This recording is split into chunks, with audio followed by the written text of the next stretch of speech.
Oke. Assalamualaikum warahmatullahi wabarakatuh. Selamat siang adik-adik sekalian ya. Mudah-mudahan tetap sehat ya. Tidak ada yang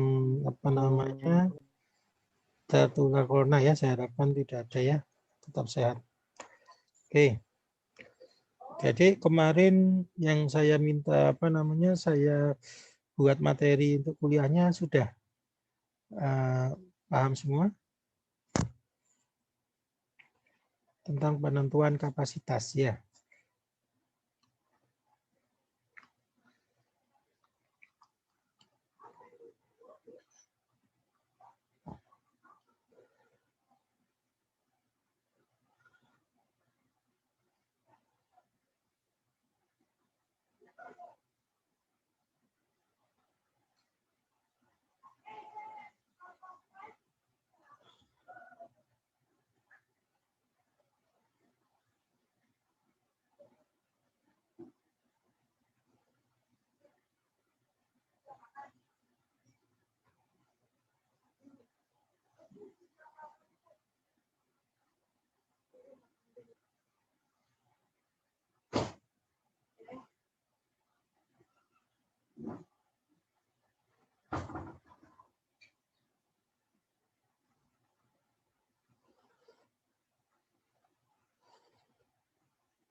Oke, adik-adik ada yang ditanyakan yang kemarin, materi kemarin?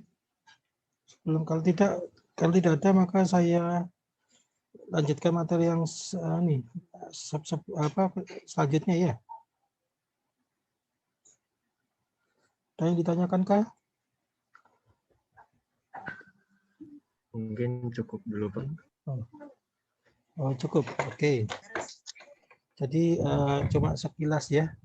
Sekilas dari penentuan kapasitas kemarin ya.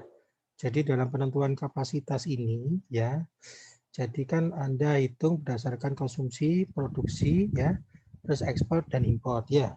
Nah, kalau misalnya ada beberapa data yang tidak tersaji, itu Anda bisa hilangkan ya. Nah, kalau sama sekali tidak ada, misalnya kayak tadi produk mocaf ya, modified cassava flour, itu kan tidak ada sama sekali ya. Nah, maka Anda bisa ambilkan dari produk substitusinya, yakni tepung terigu. Begitu juga target spek produksinya ya. Spek produksinya kayak harus mengandung protein 7%. Nah, itu diambilkan dari tepung terigu. Nah, seperti seterusnya ya. Jelas ya? Jadi seperti itu. Nah, Anda dari produksi, konsumsi, ekspor dan impor itu nanti akan didapat kebutuhan secara rasional ya. Nah, Anda untuk menentukan kapasitas pabrik, persentasenya itu Anda didasarkan pada, tidak boleh asal-asalan adik-adik ya. Misalnya saya ingin 5%. 5% itu dasarnya apa?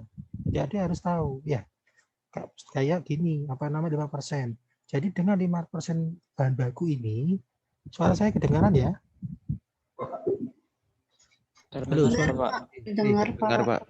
Jadi dari 5% bahan 5% kapasitas ini dibutuhkan berapa bahan baku, paham ya? Jadi seperti itu. Jadi bahan bakunya itu butuh berapa. Nah, itu tersedia tidak, ya. Jadi adik-adik harus memikirkan itu, ya. Kalau tidak tersedia, maka bagaimana caranya Anda harus continue setiap hari produksi ya.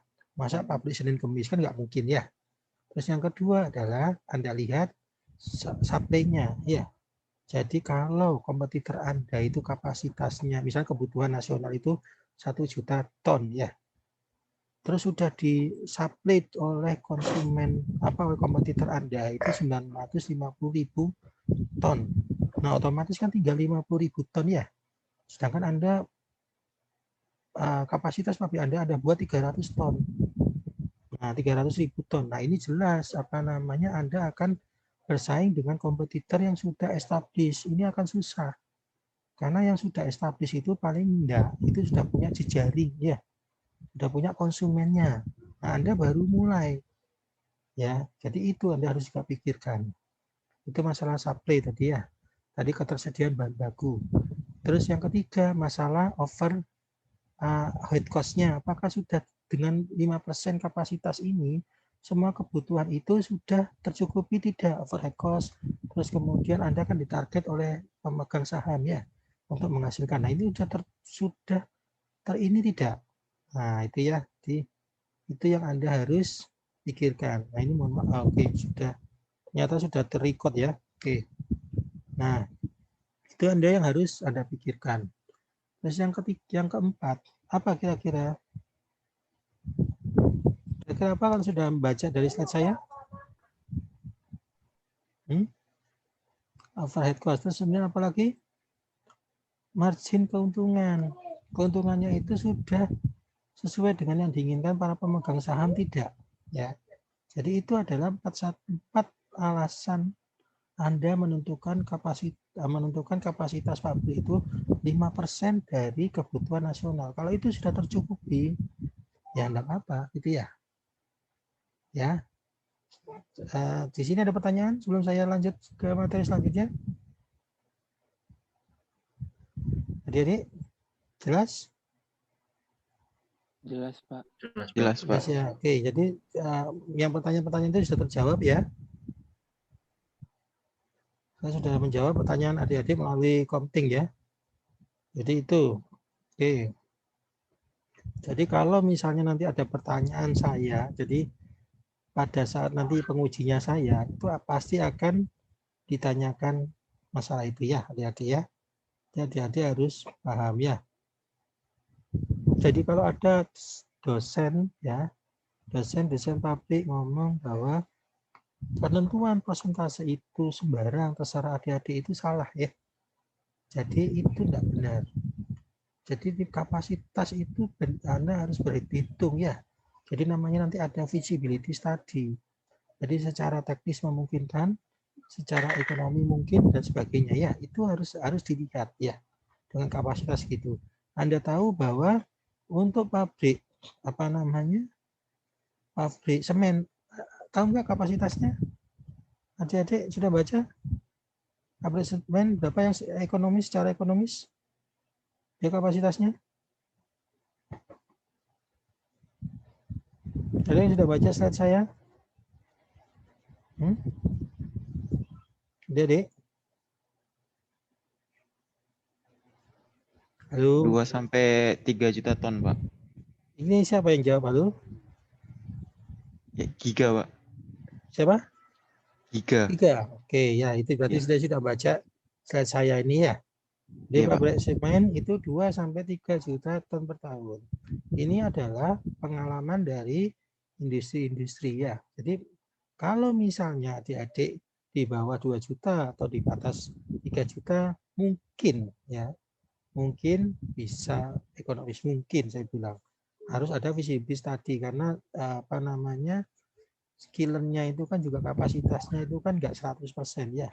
Kalau Anda isi 100% nanti pembakarannya enggak sempurna ya. Jadi dasarnya itu ini sudah ada feasibility study ya. Oke ya. Oke, saya lanjut ke proses ya. Jadi kita sudah tahu bagaimana cara menentukan kapasitas, bagaimana belajar dari market ya, untuk bahwa kebutuhan-kebutuhan ini sudah sesuai ya, gitu ya. Oke, kita melihat dari proses. Adik-adik ada yang mau menjawab proses itu apa ya?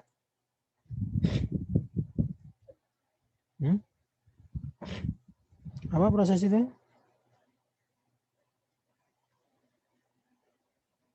Kenapa kok harus ada seleksi proses di sini? Terus aspek-aspek apa saja yang mempengaruhi dalam pemilihan proses? Ada yang mau jawab? Memang sengaja slide-nya enggak saya tampilkan semuanya ya.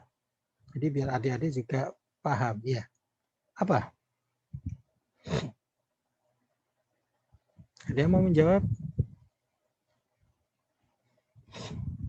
Adik-adik, tadi katanya di dalam anu kan harus ada student center learning ya. Jadi tidak hanya dari dosennya, dari mahasiswa. Monggo kita sama-sama belajar ya. Monggo adik-adik terkait proses. Apa itu proses ya? Kenapa kok harus dilakukan seleksi proses? Terus parameter-parameter apa yang menentukan dalam seleksi proses ini? Ada yang mau menjawab?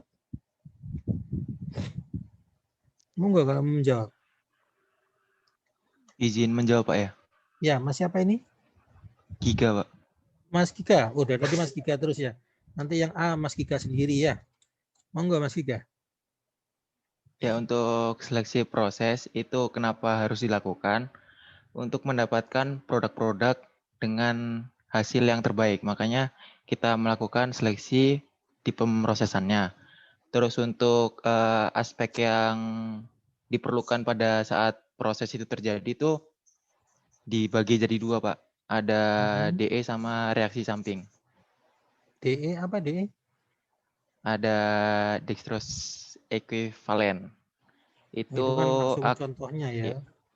Enggak, maksudnya apa ininya? Jangan langsung ke contoh, jangan ke contoh, tapi ke sini. Apa namanya? Apa sih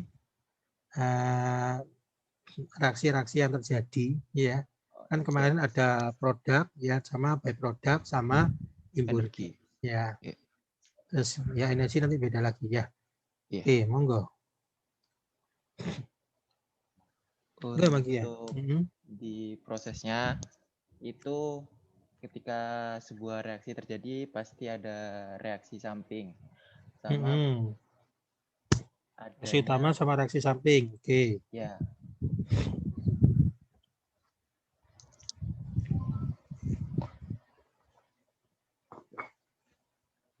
Halo Mas Giga.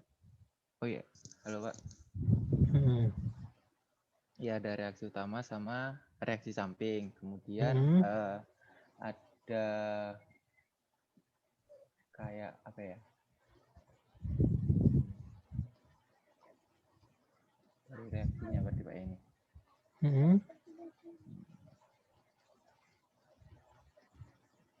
Oh, sudah. Mungkin itu dulu deh, Pak. Oke, 1 sampai 10 ya, mohon maaf masih 7, Mas. Ya. Ada yang mau menambahkan? Saya, Pak. Saya siapa, Mbak? Nadila, Pak. Maaf, Pak. Siapa? Kalau mau Nadila. Nadia, oke, Nadia. Nadila, ya, oke, Pak. Kalau Nabila, menurut saya seleksi proses juga harus dipertimbangkan karena kan perusahaan itu pada intinya ingin mendapatkan sebuah keuntungan gitu, Pak. Sebelum ke sana apa itu proses? Terus kemudian apa namanya? Kenapa dibutuhkan seleksi proses dan parameter apa aja yang digunakan untuk seleksi proses ini, Mbak? Ya, jadi proses itu adalah bagaimana cara mengubah dari yang bahan materi yang raw menjadi bahan bahan yang ingin diproduksi atau yang ingin dijual seperti itu. Kenapa dibutuhkan seleksi proses? Karena pertama proses dilihat dulu prosesnya prosesnya tuh kalau sebisa mungkin untuk menghasilkan pertama melihat harga bahan baku dulu karena bahan baku juga harus dipertimbangkan. Lalu selanjutnya proses itu bagaimana dia menghasilkan byproduct-nya atau produk sampingan karena produk sampingan juga harus dipertimbangkan karena produk sampingan bisa dijual atau terkadang juga bagaimana byproduct ini bisa kita proses lagi seperti itu. Lalu seleksi proses itu cukup penting karena yang seperti saya sebutkan bahan baku yang dibutuhkan kita juga harus lihat harganya. Lalu yang kedua kita juga lihat byproduct-nya itu gimana. Jadi byproduct-nya apakah masih bisa diolah atau byproduct-nya ini tidak bisa diolah lagi gitu. Lalu yang ketiga bagaimana produk ini tuh bagaimana si proses itu nanti berpengaruh ke alat yang bakal kita buat seperti itu karena ada pertimbangan seperti mungkin bahan dari dari sifat dari si bahannya gitu. Mungkin dia gampang karatan atau korosif atau bagaimana seperti itu. Jadi pertimbangannya juga ada ekonomi juga dan juga cara perawatannya seperti itu. Seperti itu, Pak. Matur nuwun Mbak Nabila. 1 sampai 10 nilainya masih 8,5 Mbak. Ada satu yang kata kunci yang penting di sana dan itu belum disebutkan. Kira-kira apa?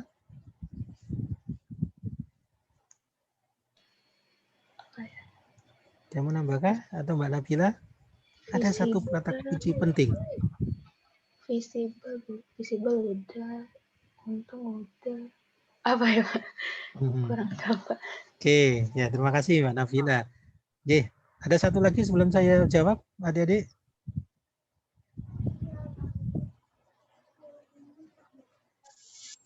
Izin menjawab Pak, mungkin dari Mbak siapa ini? pengolahan Halo? Derlina Halo. Pak. Siapa? Derlina. Oh Derlina, oke monggo Mbak. Mungkin dari segi pengolahan pengolahan limbah dari pabrik yang akan dibuat Pak, apakah sudah memenuhi sama persyaratan pendirian pabrik seperti itu? Mbak Derlina, saya saya kasih saran ya, hilangkan kata mungkin ya. Jadi kalau Anda menjawab mungkin, berarti Anda tidak yakin dengan jawaban Anda. Ya, berarti kalau tidak yakin seorang engineer itu sangat bahaya Mbak kalau tidak pede ya. Jadi coba hilangkan kata mungkin, terus kemudian kelihatannya ya. Jadi Anda kelihatan bahwa Anda tidak yakin dengan jawaban ya. Itu ya Mbak ya.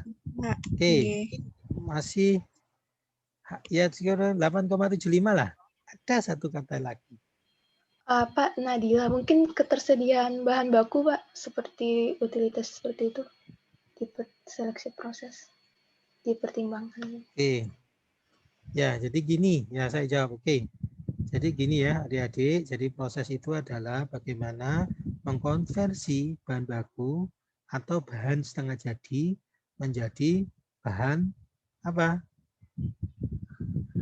Bahan jadi yang memiliki nilai ekonomis ya. Sesuai dengan spek yang disetujui di awal ya. Jadi perusahaan itu punya spek tersendiri ya. Kualitasnya bukan kualitas terbaik ya, atau kualitas ini banyak. Jadi tergantung pabrik tersebut mempertimbangkan kualitas atau mempertimbangkan nilai cost-nya. Jadi cost-nya lebih rendah. Anda tahu pabrik di Eropa ya, kayak HP ya, HP Samsung dibandingkan dengan HP Cina, mana yang berkualitas? HP Samsung Pak. Tergantung mereknya ya. Kalau S20 atau yang Note 20 mesti berkualitas ya. Tapi iya, kalau ada, maksud saya tetap spesifikasinya itu jauh lebih bagus ya. Jadi memang tujuannya adalah ke kualitas ya. Sedangkan HP-HP Cina yang misalnya yang biasanya itu dia menyarankan bahwa harganya rendah ya. Makanya kalau HP Cina itu sekitar 1 sampai 2 tahun pasti kebanyakan ada bermasalah ya. Setelah 1 tahun itu pasti ada permasalahan ya. Itu pasti ada beberapanya seperti itu. Tetapi spesifikasinya luar biasa. Nah, dari sini jadi bahan baku ya, bahan mentah atau bahan setengah jadi, misalnya pelet ya dalam industri semen ya. Itu ada semen Gresik itu menjual pelet ke luar negeri ya. Itu dijadikan dijadikan semen ya. Itu juga jadi bahan setengah jadi berupa pelet. Nah, itu dikonvert menjadi bahan jadi. Nah, itu dilihat prosesnya. Jadi pemilihan prosesnya. Kenapa perlu dilakukan pemilihan proses? Supaya nanti proses di sini itu adalah proses yang optimal. Optimal apa? Didapatkan yield yang istilahnya optimal, tetapi dengan cost yang apa? Cost yang minimal. Nah, optimal di sini karena kenapa yieldnya saya bilang optimal bukan maksimal. Karena kadang yieldnya paling maksimal, tetapi cost-nya juga lebih tinggi. Nah, itu dicari yang optimal tetapi sesuai dengan spesifikasi yang telah ditentukan. Jelas sampai sini? Nah, tadi kan kata optimal nggak muncul ya? Jelas sampai sini? Halo? Adik-adik.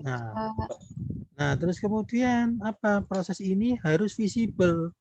Visible dalam arti apa? Bahwa secara teknis ini visible. Ya, kalau Anda bisa menciptakan, meng-create proses yang dengan temperatur rendah, kenapa harus pakai temperatur tinggi? Ya, kalau temperatur tinggi apa masalahnya? Permasalahannya? Kira-kira tahu permasalahannya kalau pakai temperatur tinggi? Salah satunya adalah pekerjanya tidak nyaman. Misalnya Anda nanti kalau bekerja ya, Anda ingin bekerja pada temperatur 20 atau temperatur 100? 20, Pak.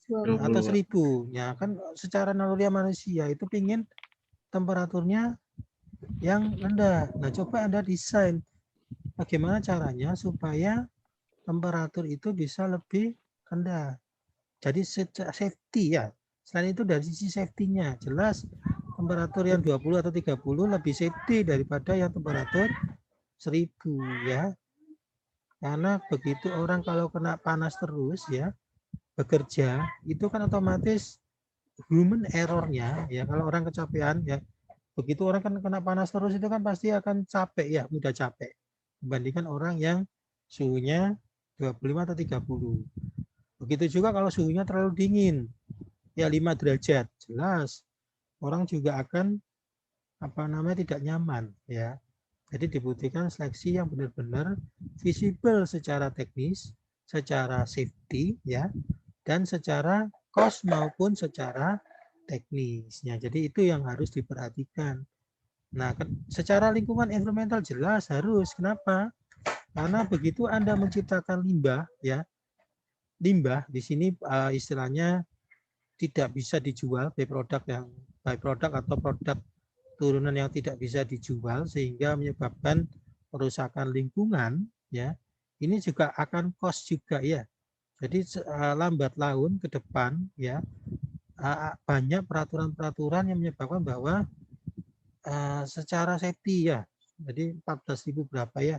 Jadi orang di Eropa itu ya, Anda kalau membuat kertas dengan menebang pohon ya, itu akan kena Anda akan tidak diperkenankan untuk ekspor ke Eropa ya. Atau perusahaannya mencemari lingkungan, jelas karena Anda akan kena masalah ya. Apalagi kalau menghasilkan limbah B3 ya, Anda tahu bahwa per meter perseginya itu Anda kena cost ya. Dan itu juga cost bagi perusahaan ya. Jadi Anda harus memperhatikan itu ya. Jadi pemilihan proses itu harus benar-benar Anda paham terkait yang saya jelaskan tadi. Jelas sampai sini adik-adik? Ada yang tanyakan? Jelas, Pak. Jelas ya? Oke, kalau sudah jelas, berarti Anda akan masuk ke dalam selanjutnya di sini. Nah, ini Anda harus nah ini secara visible tadi ya, untuk menjadi produk, misalnya produk ya, Anda harus lihat apa aja prosesnya ya. Misalnya hidrolisis asam dengan menggunakan enzim ya, hidrolisis enzim. Nah ini ya. Nah itu Anda klasifikasi gini, berdasarkan kondisi operasi, suhu, tekanan dan sebagainya, pH ya. Terus kemudian prosesnya secara ekonomi dan secara lingkungan. Anda lihat, Anda masukkan di sini semua. Nah, masukkan ya. Nah, masukkan. Terus kemudian Anda lihat analisis kira-kira memungkinkan tidak, misalnya hidrolisis asam dan sebagainya. Ini kan kelihatan ya, secara suhu yang lebih menguntungkan yang mana? Ini ya memungkinkan hidrolisis asam ya, asam sama enzim ya. Karena ya ini kalau enggak ini enzim ya 60 sampai 100 ini. Terus kemudian secara tekanan hidrolisis enzim masih lebih memungkinkan ya karena tekanan 1 atm ya. Begitu, tapi secara pH, ini pH juga dia menuju normal ya. Nah, tapi kelemahannya apa hidrolisis enzim? Ternyata ekonomi, secara ekonomi dia biayanya besar. Nah, ini kan saling apa namanya?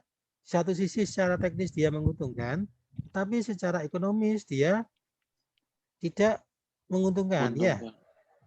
Jadi rugi ini istilahnya. Terus dari konversinya dia paling tinggi.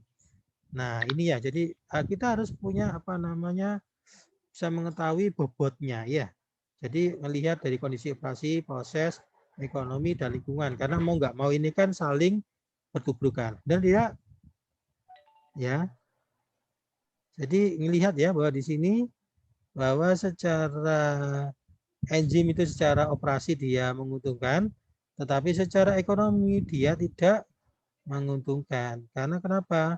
Bahan bakunya sangat besar. Enzim itu mahal loh ya.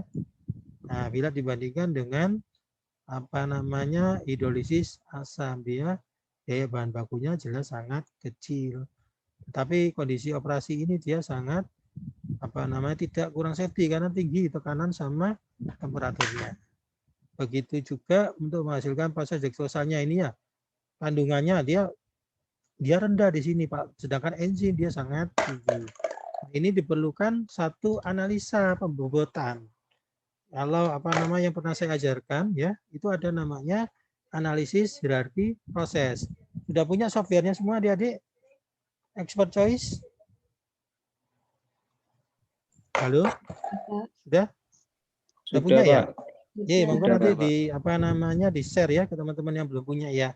Jadi AHP ini analitik hierarki proses adalah membobotkan ya, membobotkan apa namanya kira-kira proses mana yang lebih apa namanya tinggi bobotnya dibandingkan proses yang lain ya.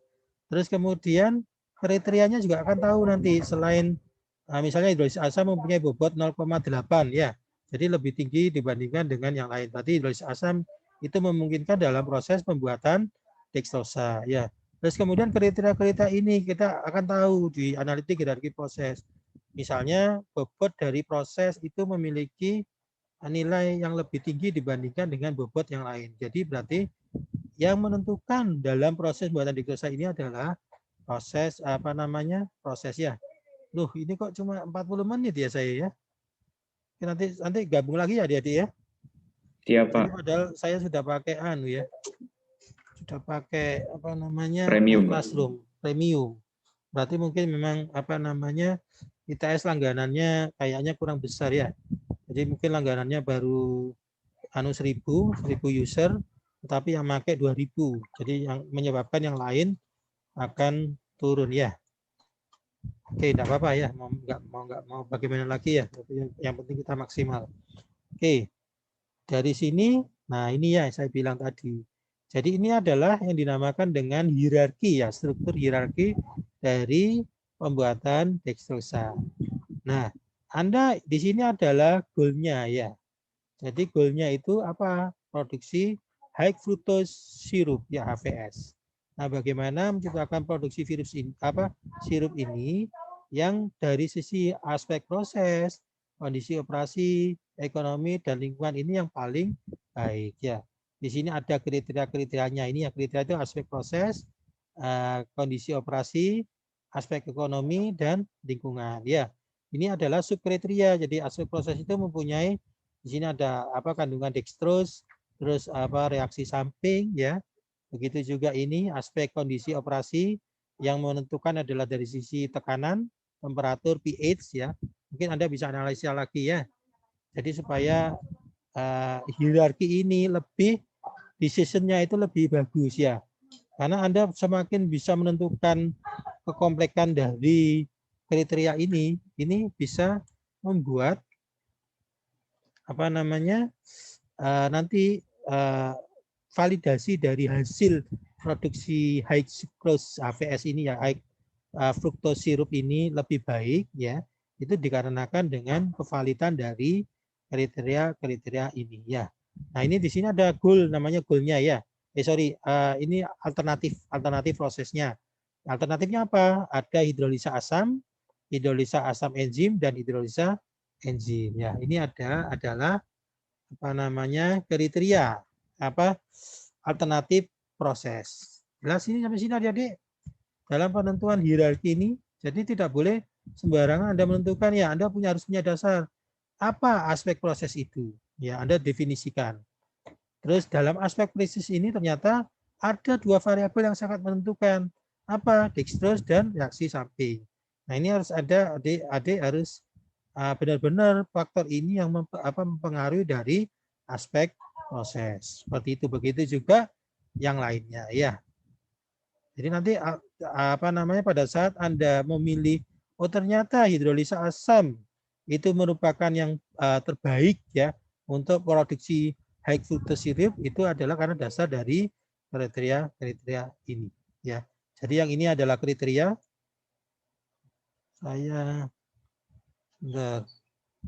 mohon maaf, saya langsung pointer ya. Jadi ini adalah kriteria ya. Ya ini kriteria, di sini adalah subkriteria ya. Di sini adalah alternatif prosesnya atau alternatif bahan baku dan sebagainya. Pokoknya ini adalah dinamakan alternatif. Nah, ini di sini adalah goal-nya.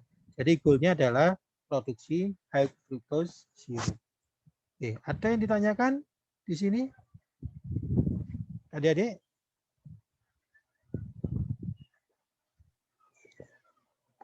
Jadi AHP ini, analytic hierarchy proses ini adalah multi criteria decision making ya. Jadi untuk pemilihan Anda bingung mana yang lebih baik ya. Gampangannya gini, Anda ingin memilih cewek ya, yang masih jomblo ya. Mohon maaf saya ini biar lebih anu ya. Jadi kriteria apa yang Anda tentukan? Misalnya cantik ya. Terus kemudian yang kedua kaya. Ini cowoknya cowok matre ya. Terus kemudian apalagi? Misalnya agamanya. Nah, kemudian alternatifnya siapa? Si A, si B, dan si C. Nah, Anda ingin menentukan dari 3 kriteria tersebut. Nah, ini goalnya adalah pemilihan pasangan hidup. Misalnya gitu ya. Nah, terus kemudian Anda tentukan nanti ya. Jadi pengisian jadi berpasangan mana aspek proses dengan aspek kondisi mana yang lebih aspek jadi cantik dengan kaya mana yang lebih penting ya. Cantik dengan cantik dengan tadi kaya sama agama mana yang lebih penting ya. Begitu juga dengan nanti kaya dengan cantik, kaya dengan agama. Nanti 1 banding berapa, 1 banding berapa. Nah, seperti itu. Terus kemudian nanti akhirnya keluar nanti bobotnya untuk si A, si B, dan si C. Ya, jelas ini? Pak, izin bertanya. J, monggo. Iya, untuk hierarki proses ini kan di PPT-nya Bapak ada 4 aspek ya Pak. Ini saklek harus 4 atau boleh ditambahkan atau boleh dikurangi ya Pak? Boleh ditambahkan, boleh dikurangi Mbak. Jadi bisa 10, bisa 3, bisa 2. Ya, pokoknya jangan 1 ya. Kalau 1 berarti mutlak gitu ya. Nah, itu keliru. Nah, yang penting adalah lebih dari 1, bisa 10, bisa 20 tergantung dari ini. Jadi Anda amati di lapangan, Anda cari studi literatur itu mana yang lebih baik. Mana yang lebih baik ya. Jadi itu tergantung nanti yang Anda dapatkan di sini. Jadi jelas setiap orang, nanti setiap kelompok akan berbeda ini. Karena pemahaman terhadap satu proses ya atau satu kondisi kadang-kadang berbeda. Nah, mana yang lebih lihat Anda ya. Tapi yang jelas nanti yang mengisi dalam survei ini. Jadi ini adalah itu adalah kualitatif ya. Jadi Anda harus lakukan survei terhadap para expert yang sudah bergerak dalam bidang ini. Misalnya Anda mau menentukan produksi high fructose syrup ya. Mau tidak mau Anda harus mensurvei orang sudah melakukan ini ya, sudah pengalaman minimal 3 sampai 5 tahun. Nah, terus kemudian Anda tanyakan aspek-aspek ini sudah sesuai atau belum ya. Kalau sudah kriteria ini sudah oke, terus kemudian Anda boleh melakukan survei ke pasangan ya, nanti di software tersebut nanti ada ya. Jadi mana yang lebih penting antara aspek proses dengan aspek operasi. Nanti kan dia milih biasa 1:3, 1:2, 1:5 dan sebagainya ya. Terus aspek ekonomi, mana yang lebih penting dibandingkan aspek proses. Aspek lingkungan dengan aspek aspek proses dengan aspek lingkungan, ini mana yang lebih penting. Nah, seperti itu. Yang penting kriteria-kriteria ini bisa mereka tidak pemahaman Anda ya sebagai yang mensurvei dengan pemahaman expert itu harus sama. Ya. Jadi nanti ada validity-nya. Jadi validity-nya tingkat acceptance-nya itu biasanya 10% ya, 10%. Jadi kalau misalnya lebih dari 10% berarti tidak valid kebutuhannya ya, pasangan ini ya. Nanti akan kita lanjutkan dengan cara mengisi expert choice-nya ya. Ya, oke, jelas Mbak di sini Mbak. Ini jawaban saya. Iya Pak, baik, terima kasih. Oke, Berarti sama-sama. untuk yang expert choice itu kan itu berarti subjektivitas dari kita sang pembuat terus dibandingkan sama pengisi surveinya ya Pak, Ya, expertnya. berdasarkan key player dan lain-lainnya itu. Tapi kriteria-kriteria ini itu kalau bisa Anda benar-benar studi. Jadi benar-benar studi literatur, tanya para expert dan sebagainya supaya nanti tidak bias ya. Jadi saya punya tesis dulu biodiesel ya, pembuatan biodiesel dengan berbagai 3 alternatif, yaitu pakai jarak pagar, terus kemudian kelapa dan kelapa sawit. Ya, saya membuat kriterianya ini saya sampai ke BPPT, jadi selama 6 bulan. Jadi saya tanya kepada para expert, apakah kriteria ini sudah mewakili dalam pemilihan bahan baku untuk pembuatan biodiesel. Seperti itu adik-adik ya. Jadi benar-benar, karena kalau kriteria ini benar-benar mewakili dari goalnya, otomatis nanti hasil validity dari hasil ini sangat bagus ya. Jadi misalnya nanti Anda terpilih hidrolisa asam enzim yang terbaik. Nah ini benar-benar valid datanya nanti. Ya, kalau kriteria ini istilahnya Anda sembarangan dalam memilih, ya ini jelas nanti hasil yang di sini akan tidak valid. Ya, seperti itu. Oke, ada lagi pertanyaan atau Mbaknya sudah jelas? Baik Pak, udah jelas. Terima kasih. Oke, sama-sama Mbak. Ada pertanyaan lagi sebelum saya lanjutkan?